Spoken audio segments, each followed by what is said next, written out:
Yeah, just put the machine on an angle now.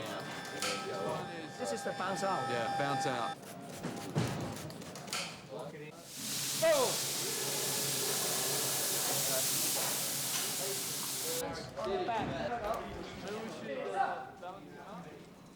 If there's one way to do it, and there's the easier way and the harder way, it's beautifully the harder way.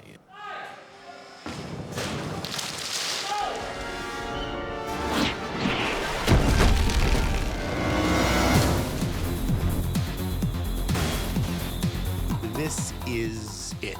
This is where all of the work we've done, all the technology that we've created comes together.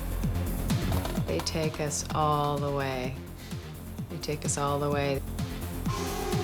Great romance, great war story, and something that hasn't been done before.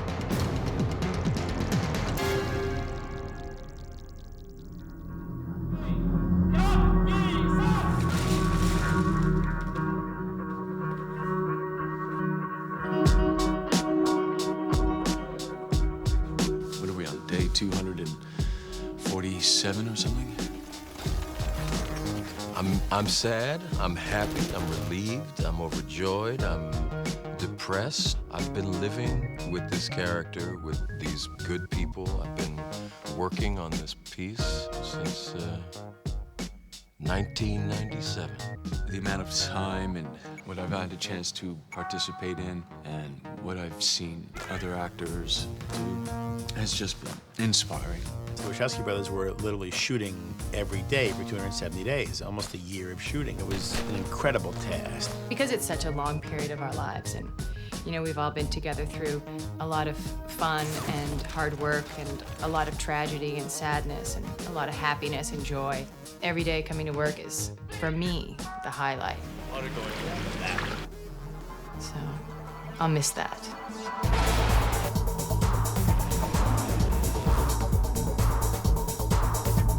The first movie's about birth. The second movie deals with life. The third movie's about death. 3 seems to come back down to this head-on collision that's going to happen between Neo and Smith and the defense of Zion, and they are also inextricably linked together. We actually get to see the real confrontation. If this is it, this is going to be the takedown. One of us is going to win, one of us is going to lose. And ultimately, everything is lost and everything is gained. In less than 12 hours, the machines will breach the dock walls. We've seen that once the machines are inside the city, the odds of our survival decrease dramatically. Has that been word from the Nebuchadnezzar? None, and at this point, there's no reason to expect that there ever will be. Perhaps. But we can hope.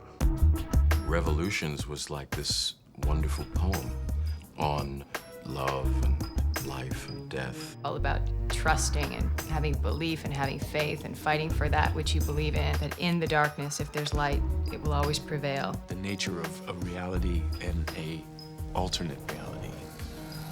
It's an epic, but it's an epic in postmodern terms, postmodern conditions, and yet it's timeless, because all great epics transcend any historical period. And I think in the end, The Matrix will also transcend its historical period.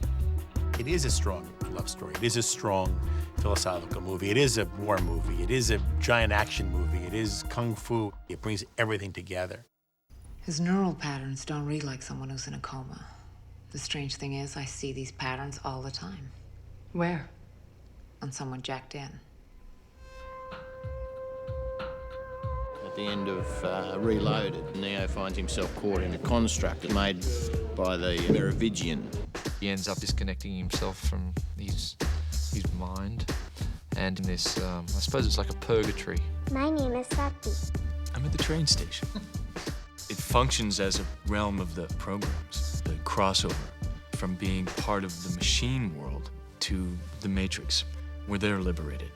To get from one world to this other world, Neo has to go through the train man. Who are you? The train man is kind of like the ferryman crossing the River Styx. But the train man is not necessarily a very cooperative person.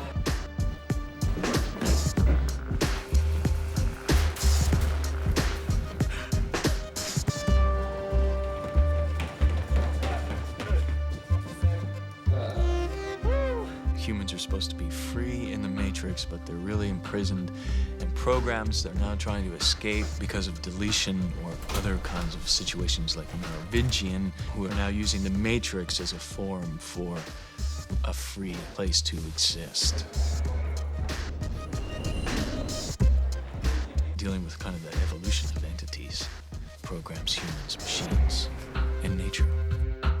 Do you recognize me? A part of you. Yeah, that's how it works. Some bits you lose, some bits you keep. I don't yet recognize my face in the mirror, but I still love candy. Aaliyah dying and September 11th, and then Gloria dying. That was a tough time. We lost Gloria Foster, man. We lost Aaliyah, we lost Gloria. Her death devastated everyone. Larry and Andy in particular, I know. Anybody you know, especially someone that sweet and just like everybody's grandma. Gloria was a woman who was a giant in the American theater. Well-loved and well-respected, an incredible talent. Somebody who never really got her due, if you will. And the role of the Oracle was one in which she was actually able to sort of live out some of that. She is that character. Her performance, her original performance is fantastic. Not quite what you were expecting, right? It was immediately apparent to anybody who read the scripts that her absence potentially was a structurally significant blow to the production. Initially, we didn't know. And for Larry and Andy, they were like dumbfounded. And then it became a very difficult rewrite. You know, how to explain to have essentially one Oracle in Reloaded and then have a completely different person in Revolutions. They reached out to Mary Alice, who played with Gloria Foster in New York for 2 years in a show called Having Our Say. And they were brilliant together. Now, when I saw her, I just thought Gloria was wonderful as the Oracle. I just sort of let myself be open. What about the Mary Alice comes in and does an amazing job of presenting a living, breathing Oracle.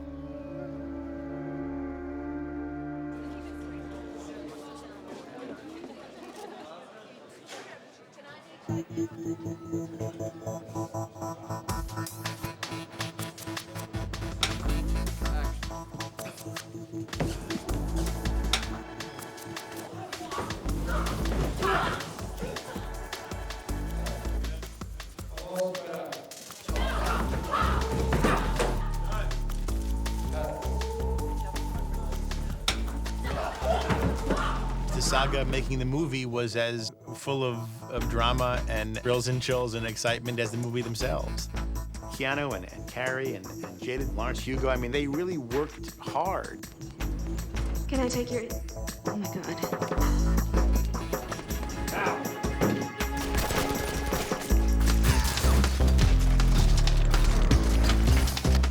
I had such anxiety when I walked onto the set. It reminded me of when Keanu and I did the government lobby. Just the idea of the squibs and the explosions and the pressure to get it.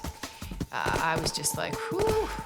This way? Yeah. The boys were very specific. This is a big old heavy ship, so you gotta look like you're really turning this thing and you're trying to turn it fast and whew, we were really sweating. They're not interested in just spectacle. They put the camera in places that you generally never put it. Longer takes, different angles that you don't usually see, longer fight sequences, and it's much more difficult to do. But what happens then, if you do get it, it's like it's really happening.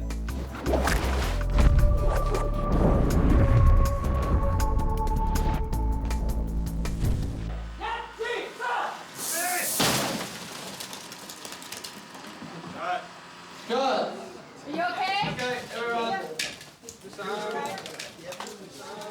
Oh, I thought he was saying my head. Diving. I have to kick this guy and he goes through the wall. And every time I did the kick, I had my eyes closed until they said he was okay. Because I was so afraid he was just gonna like get a concussion or hurt himself or, oh, that was so crazy. Those guys are crazy.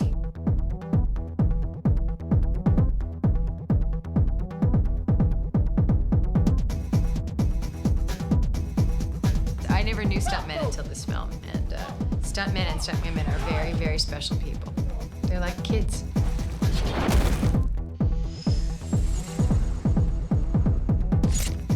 I'm always surprised by the shots that they can come up with. Each time they surprise us with a new angle, a new type of shot. It's one of those films that's really in the imagination of the directors, really. It's in their heads. But once you kind of get into their heads, they can make that journey too.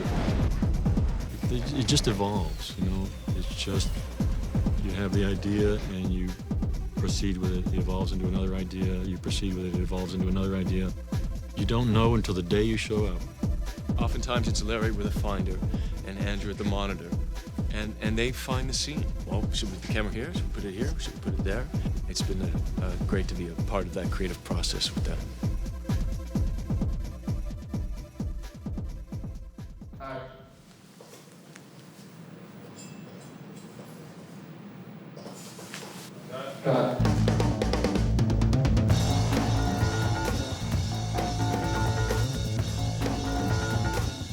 The amount of sets and the amount of setups and the amount of units shooting at one time, it was mind-boggling.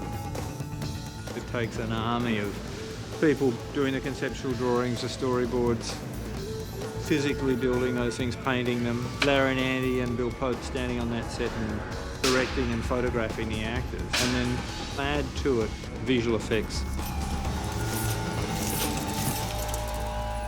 What's a pod-born pencil neck like you doing volunteering for my corps? I want to do my part, sir. We gotta hold the dock. How old are you, kid? 18. Should have said 16. I might have believed that. Machines don't care how old I am. They'll kill me just the same.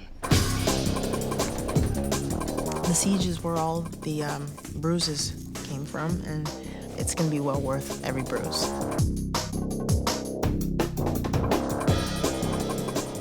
Siege is the climactic confrontation between man and machine in the tradition of Jeff Darrow. It would be very, very, very dense frame. Jeff Darrow established a lot of the design with these massive drawings where every single bolt was detailed and every bit of rust had a line. The challenge of making that into the siege was massive. It's really an epic sequence. I mean, it is just huge. It uses everything that a filmmaker has at his disposal to create something gigantic. Full of live action photography, integrated with CGI photography, integrated with miniature work. The amount of art and technology that's had to come together in such a short period of time is pretty much second to none. You have to get everybody together, work it out. First it comes from the brothers, then it goes to Owen, and then it goes to John, and it comes to me, and we just slowly hammer it out. What does it really look like? What does it look like finally on celluloid? We're standing on the dock set at the moment, and you can see all these fantastic sentinels. Larry and Andy like to have some physical set into which to place a visual effect. It's something that could not have been done ever until right now.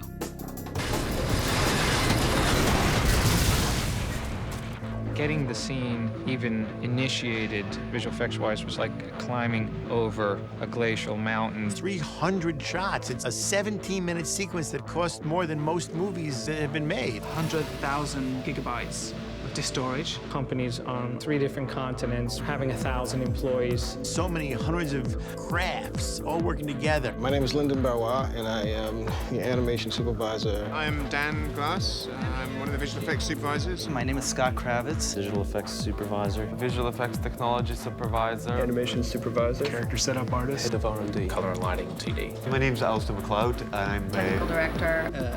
What am I? I worked on the hair tool. Randy, like animator. Animator. Animator. Animator. Animator. Animator. Animator. Lead animator on the siege.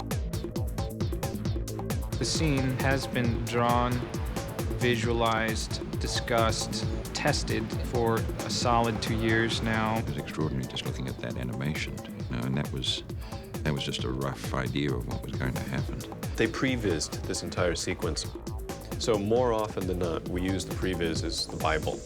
They had this amazing APU and all its accoutrements. Which is essentially a robot that they sit in the seat of. Again, it came from a drawing that Jeff did. It was a huge effort to kind of construct that. One of my great pleasures was to show them one of these drawings. As soon as they started laughing, I knew I did what they wanted. 10 tons of metal, he could make it shoot all over the place. So the other part of the set that was made was a human carriage. It's got all these fantastically dramatic moves, which are all run off the animation cycle that John Gator's team at Escape have worked out. As an animator, you actually got to drive those performances beforehand. So those performances are already tailored to an action that you've developed. It was like being in the ultimate PlayStation game, you know? You were actually in the game, to be in there shooting down these bad guys and being the last man standing.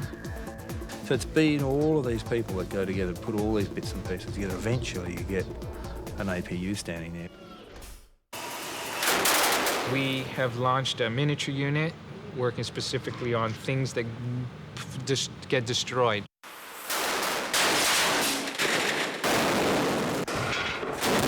Things breaking, things smashing.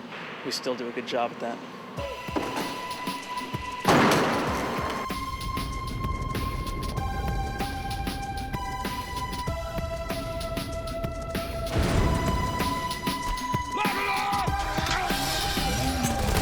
When you are a good filmmaker, you know how to use CGI. It is an incredible tool.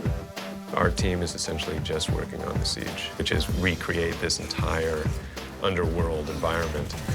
The dock, the characters, the platforms, the subfloor, throwing in all of our thousands of Sentinel swarms.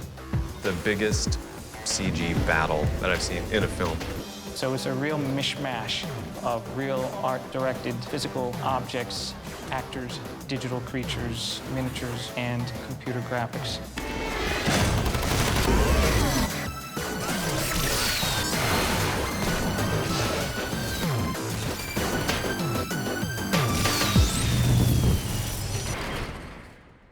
You don't think you're coming back? I knew it the moment you said you had to leave. I could see it in your face. Just like you knew the moment you looked at me that I was coming with you. Here we go. One of the things that I love so much about Trinity is just her complete and total love that she has for Neo and the belief that she has in Neo. And she's, not going to be told that, she can't do something. She's very proactive. She goes in there and finds a way. That's all you said to go? Yeah, give it to me right away. I want it. 3, 2, 1, go. Cut. Trinity and Neo sort of ascend while Morpheus and Niobe are descending. The world seems to be coming to this, catastrophic end. It's beautiful. Lawrence, it's like bouncing a tennis ball back and forth and back and forth. He and I were out there playing tennis. Can we make it? We ain't come this far.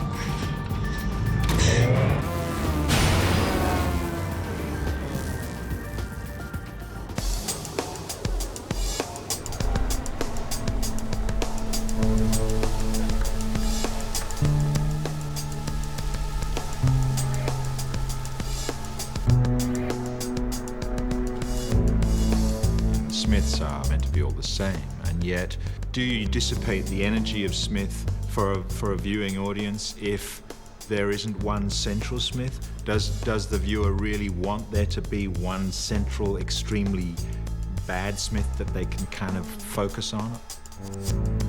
The whole Neo-Smith interchange all the way through is the key to the Matrix to me. And it really comes to a head in 3. It's a negotiation, right? It's a contest of will. They're opposites, and therefore they have to be together in life and death. They have equal power and equal strength, but you know, one wants one thing and one wants the other.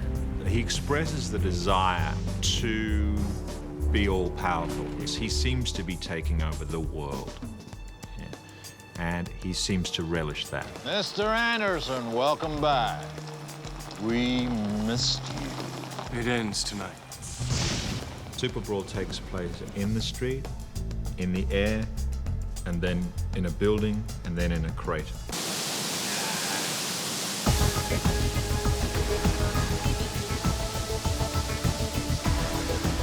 Rain was unbelievable. They couldn't get much done. It was the highest example of like, da-da-da, cut, okay, set up. And a setup would take a long time. They'd have to dry the guys. But it was, you know, that was crazy. That's a crazy scene. The challenge was getting a hell of a lot of water in and getting a hell of a lot of water out without flooding the whole studio. Matrix code was originally conceived to look like rain. It was supposed to look like water coming down the screen. So when you actually have rain, you of course want to allude to the Matrix code rain. So we wanted fat rain, which we ended up calling chubby rain, large nozzles and huge amounts of water. The rain was so heavy that it was hard to speak without starting to have bubbles and streams of water running out of your mouth. We did one little piece. We had like 78 takes, and then went back the next day and did another 15 or something like that.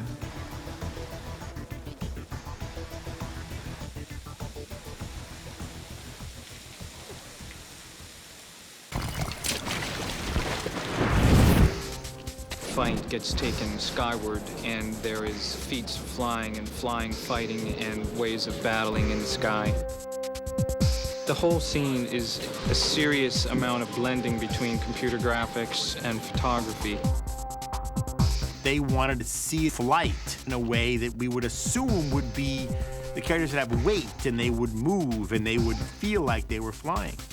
We had to devise some practical methods which were rig-based, and then, of course, applying virtual humans anywhere that we could to do some of the more complex camera coverage. The virtual human process is a combination of the motion capture and universal capture. The beginning of the story starts with going up in the zero-G plane and studying what it looks like to be doing martial arts in zero gravity.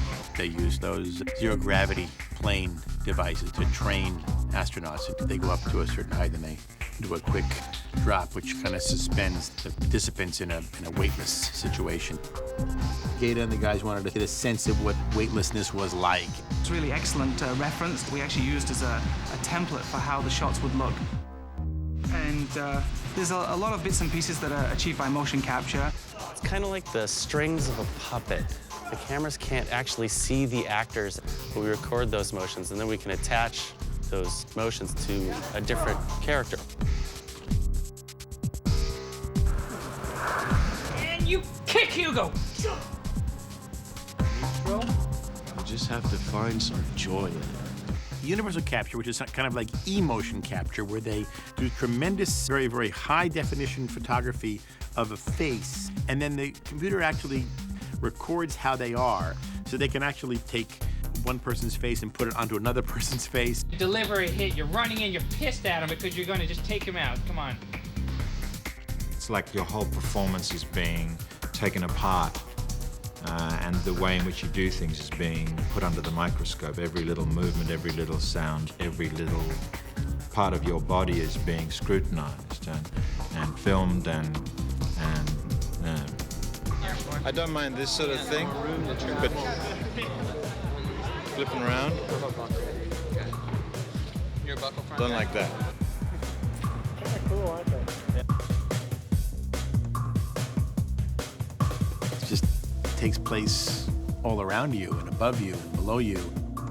It is everything every comic book reader or comic book fan has ever dreamed of.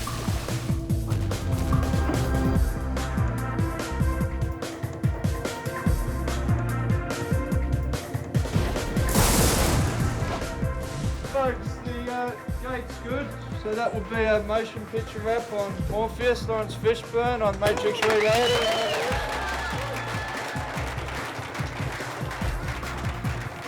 We are forever connected to each other, and we are forever identified by these characters. It's been a transforming experience. It's been so much learning, and it's been hard, wonderful. Being on this project has helped me grow in so many different ways. It's been hard, but that's what makes it really good, you know?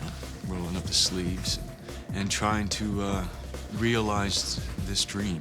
You know, that's kind of been one of my mantras through the days. It's just, you know, may we realize this dream. It's wonderful to be so committed to something that you believe in. There just aren't many projects like The Matrix. This is the only movie I would have sacrificed 2 years of my life for. This is the only one. People took the most extraordinary things out of the first one. This one will be no different. It's an evergreen. It's going to be around for a long time, a long, long, long, long time. Hopefully we'll have fun, things to think about, things to talk about, and we'll create some moments about being excited, going to the movies. Everything that has a beginning has an end.